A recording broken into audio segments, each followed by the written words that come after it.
নমস্কার বন্ধুরা, আপনারা যে ভিডিওটি দেখছেন, হ্যাঁ, এটি সেই ভাইরাল মন্দির যেটা জগৎপুরের কালী মন্দির নামে পরিচিত, যেটাকে আমরা বাংলার অক্ষরধাম নাম হিসেবেও চিনি থাকি। মন্দিরটি তৈরি করতে প্রায় 10 বছর সময় লেগেছে এবং শতাধিক মূল্য খরচ করে প্রায় 5 কোটি টাকার মতো খরচ করে এই মন্দিরটি বানানো হয়েছে।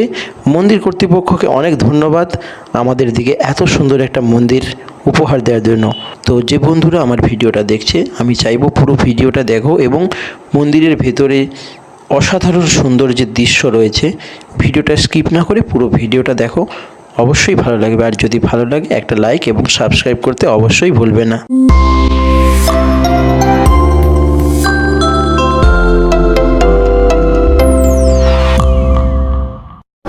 কি অসাধারণ সুন্দর এই মন্দির, না আসলে জানতেই পারতাম না। অসংখ্য ধন্যবাদ জানাই মন্দির কর্তৃপক্ষকে এত সুন্দর একটা মন্দির আমাদের উপহার দেওয়ার জন্য। যারা ভিডিওটা দেখছো তারা হাতে সময় পেলে অবশ্যই এসে একবার মন্দিরটা দর্শন করে যাও।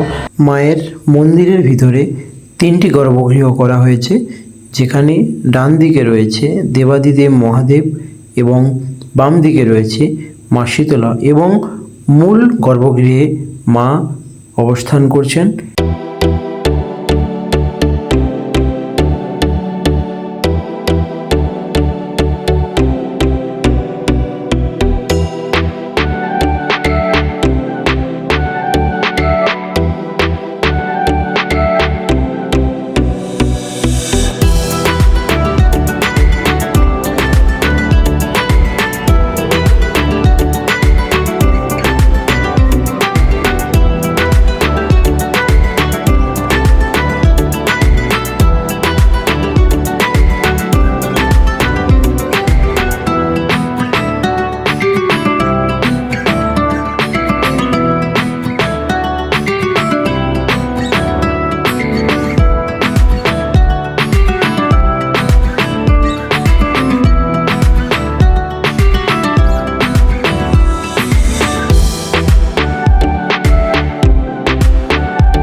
অনুষ্ঠান হয় নৃসিংহ চতুর্দশীতে, বুদ্ধ পূর্ণিমার আগের দিন, যেই চতুর্দশী নৃসিংহ চতুর্দশী।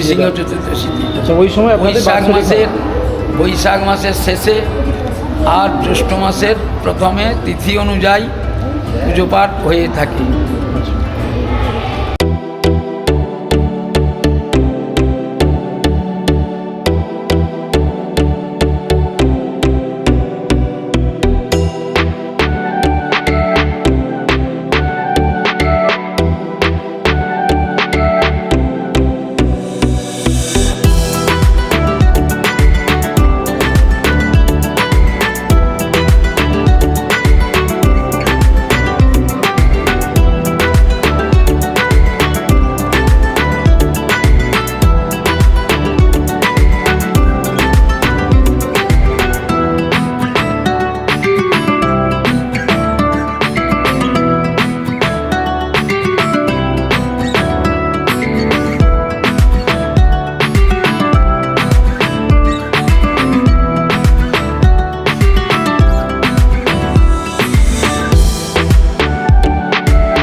হচ্ছে জগৎপুর গ্রাম।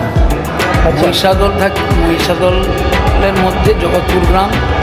এখানে আসার একমাত্র উপায় হচ্ছে মেঘছাদা হইতে হলদিয়াগামী বাসে শিব মন্দিরে নেবে, জগৎপুরে ভেতরে উত্তর দিকে বরাবর রাস্তাতে আসতে হবে জগৎপুর গ্রাম।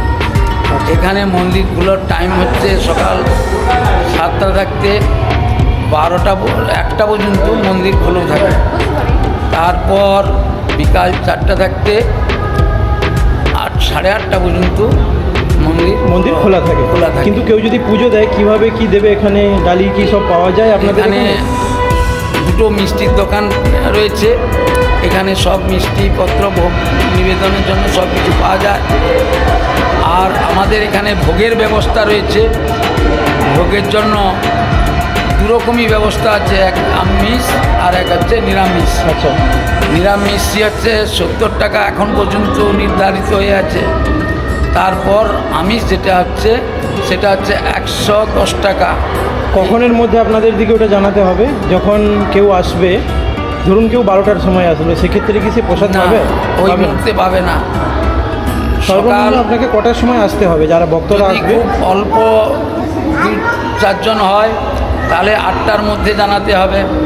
এর মধ্যে যদি খুব বেশি 10-20 জন ভক্ত হয় তখন পূর্ব দিনে জানাতে হবে। আচ্ছা।